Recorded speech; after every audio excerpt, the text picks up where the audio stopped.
ಪುಸ್ತಕ ಪರಿಚಯ 13. ಕೃತಿ ಅಮ್ಮಚ್ಚಿ ಎಂಬ ನೆನಪು. ವಿಭಾಗ ಕಥಾ ಸಂಕಲನ. ಲೇಖಕರು ವೈದೇಹಿ. ಪ್ರಕಾಶಕರು ಕನ್ನಡ ಸಾಹಿತ್ಯ ಪರಿಷತ್ತು. ವಿಮರ್ಶೆ ಸಪ್ನವಂಶಿ ಮತ್ತು ಓದುತ್ತಿರುವವರು ಶಿಲ್ಪ. ಅಮ್ಮಚ್ಚಿ ಎಂಬ ನೆನಪು. ಇದು ಕಥಾ ಸಂಕಲನವಾದರೂ ಅಮ್ಮಚ್ಚಿ ಎಂಬ ನೆನಪು ಕಥೆಗಾಗಿಯೇ ಇದರ ಹುಡುಕಾಟ ಪ್ರಾರಂಭವಾದದ್ದು. ಈ ಪುಸ್ತಕವನ್ನು ಕನ್ನಡ ಸಾಹಿತ್ಯ ಪರಿಷತ್ತಿನಲ್ಲಿ ಕಂಡಾಗ ತಟಕ್ಕನೆ ಕೈಗೆತ್ತಿಕೊಂಡಿದ್ದೆ. ಅದರ ಜೊತೆಗೆ ಉಳಿದ ಕಥೆಗಳು ಸಹ ಅಷ್ಟೇ ಗಟ್ಟಿತನದ ಜೀವಾಳ ಹೊಂದಿದ್ದು, ಇವೆಲ್ಲ ಬದುಕು ಕಾಣುವ ವಿಪರ್ಯಾಸಗಳಲ್ಲದೆ ಮತ್ತೇನು ಎಂದು ಯೋಚಿಸುವಂತಿವೆ. ಒಂದು ಸಾಮಾನ್ಯ ಘಟನೆಯನ್ನು ಕಥೆಯಾಗಿ ಮೆರೆಯುವಲ್ಲಿ ವೈದೇಹಿಯವರ ಪಾತ್ರ ಹಿರಿದು. ಇಲ್ಲಿನ ಸರಿಸುಮಾರು ಕಥೆಗಳ ಬಗ್ಗೆಯೂ ಪುಟಗಟ್ಟಲೆ ಬರೆಯಬಹುದಾದರೂ ನನ್ನ ಕಾಡಿದ ಕಥೆಗಳ ಬಗ್ಗೆ ಒಂದಿಷ್ಟು ಮಾಹಿತಿ. ಪುಸ್ತಕ ಓದಿ ಮುಗಿಸಿದರೂ ಅವುಗಳ ಗುಂಗಿನಿಂದ ನಾವು ಆಚೆ ಬರದಂತೆ ಅವುಗಳ ಮಂಥನದಲ್ಲಿ ನಾ ಮುಂದು ತಾ ಮುಂದು ಎಂದು ಚಿಂತನೆಗೆ ಹಚ್ಚಲು ಇಲ್ಲಿನ ಕಥೆಗಳು ಒಂದರೊಳಗೊಂದು ಮುಗಿಬಿದ್ದಂತೆ ಕಾಡುತ್ತವೆ. ಇದು ಕೇವಲ ಸ್ತ್ರೀ ಸಂವೇದನೆಗೊಳಪಟ್ಟ ಕಥಾಹಂದರದ ತಳಹದಿಯಿಂದ ಮಾತ್ರ ಆಪ್ತವಾಗುತ್ತವೆ ಎನ್ನುವುದು ಸುಳ್ಳು. ಅದಕ್ಕೂ ಮಿಗಿಲಾದ ಸಂಬಂಧಗಳ ನಡುವಿನ ಸೂಕ್ಷ್ಮವೋ, ಅವುಗಳ ಆರ್ದ್ರತೆಯೋ, ಅವುಗಳಲ್ಲಿ ತಾನೂ ಒಂದು ಪಾತ್ರ ಪಡೆದು ಮೆರೆಯುವ ಅಂತಃಕರಣವೋ, ಅಥವಾ ಇವೆಲ್ಲ ಒತ್ತಟ್ಟಿಗೆ ಸೇರಿ ಮಿಡಿಯುವ ಭಾವನೆಗಳ ಸಂಕಾಶವೋ ಅರಿಯದ ಭಾವ. ಇದರಲ್ಲಿನ ಕೆಲವು ಕಥೆಗಳ ಮತ್ತೊಂದು ಆಕರ್ಷಣೆ ಭಾಷೆ. ಕೆಲವು ಕುಂದಾಪುರ ಕನ್ನಡವಾದರೆ ಇನ್ನು ಕೆಲವು ದಕ್ಷಿಣ ಕನ್ನಡ ಜಿಲ್ಲೆಯ ಪ್ರಾದೇಶಿಕ ಕನ್ನಡ ಭಾಷೆ. ನನಗೆ ತುಸು ಕಷ್ಟವಾದರೂ ಓದುತ್ತಾ ಹೋದಂತೆ ಇಷ್ಟವಾಯಿತು.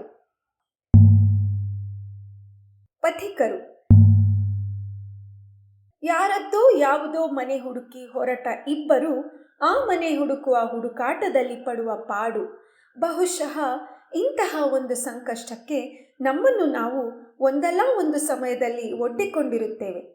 ಹುಡುಕಬೇಕಾದ ಮನೆ ಸಿಗುವವರೆಗೂ ವಿಳಾಸ ಕೇಳಿದವರು ಇಲ್ಲೇ ಹತ್ತಿರದಲ್ಲೇ ಇದೆ ಎಂದು ಹೇಳಿದರೂ ಅದು ಸಿಗುವ ತನಕ ಪಡುವ ತಳಮಳ, ಗೊಂದಲವನ್ನು ಹೇಳುವಾಗ ನಮ್ಮನ್ನೇ ಒಬ್ಬ ದಾರಿಹೊಕ್ಕನನ್ನಾಗಿಸಿ ಅಥವಾ ಆ ದಾರಿಹೊಕ್ಕನಿಗೆ ಒಬ್ಬ ಜೊತೆಗಾರನನ್ನಾಗಿಸುವಂತೆ ಚಿತ್ರಿಸಿಬಿಟ್ಟಿದ್ದಾರೆ. ಆ ದಾರಿಯಲ್ಲಿ ಓದುತ್ತಾ ನಮ್ಮನ್ನು ನಾವು ಮರೆಯಬೇಕಷ್ಟೇ. ವಾಣಿಮಾಯಿ. ವಾಣಿಮಾಯಿಯ ದಿಟ್ಟತೆಗೆ ಸಮನಾದ ಬೇರೊಂದು ಇಲ್ಲವೆಂದೇ ನನ್ನ ಅಭಿಪ್ರಾಯ. ಮೆಟ್ಟಿಗಾಗಿ ಪಟ್ಟ ಪಾಟಲು, ಪಡೆದ ಸಫಲತೆ, ಕೊನೆಗೆ ಅದರಿಂದಲೇ ಅವಳ ಕಾಲಿಗೆ ಪೆಟ್ಟು. ಆದರೂ ಅದಕ್ಕೆ ಕಾರಣನಾದ ನರಸಿಂಹನ ಮೇಲೆ ತೀರಿಸಿಕೊಂಡ ಸೇಡು ಭೇಷ್ ಎನ್ನುವಂತಿದೆ. ಆದರೂ ವಾಣಿಮಾಯಿಯ ಬಗ್ಗೆ ಅಯ್ಯೋ ಎನ್ನಿಸದಿರದು.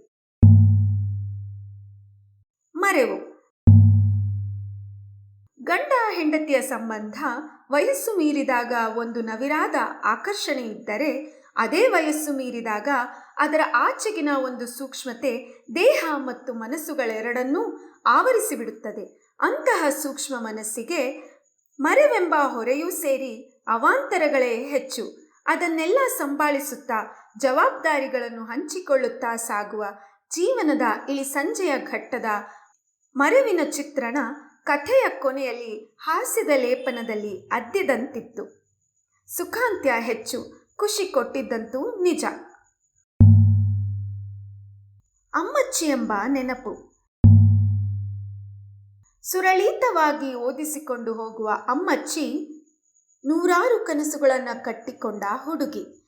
ಅವಳಿಗೆ ಜೊತೆ ಅವಳ ಗೆಳತಿ. ಅಮ್ಮಚ್ಚಿಯನ್ನು ಅವಳ ಗೆಳತಿಯ ಮಾತುಗಳಲ್ಲೇ ಪರಿಚಯ ಮಾಡಿಕೊಡುವ ಈ ಕಥೆ ಅಮ್ಮಚ್ಚಿಯ ತಳಮಳ, ಅವಳ ಅಳುವನ್ನು ಮೀರಿದ ಆಕ್ರೋಶತೆ, ಕಡೆಗೆ ಉಳಿಯುವ ಅಸಹಾಯಕತೆ, ಎಲ್ಲವನ್ನೂ ಮೀರಿ ನಿಲ್ಲುವ ದಿಟ್ಟತೆ, ಹೀಗೆ ವಿವಿಧ ಮಜಲುಗಳಲ್ಲಿ ಪ್ರತಿಬಿಂಬಿಸಿರುವ ಅವಳನ್ನು ಕೆಲವು ಸಂದರ್ಭಗಳಲ್ಲಿ ಶೋಷಣೆಗೆ ತಪ್ಪುವ ವೆಂಕಪ್ಪಯ್ಯನೆಂಬ ಗಂಡು ಜೀವ, ಹೀಗೆ ಪ್ರತಿಯೊಂದರ ಚಿತ್ರಣವು ಅದರ ಪರಧಿಗೆ ಮೀರಿ ಪ್ರಶಂಸೆ ಪಡೆಯುತ್ತವೆ.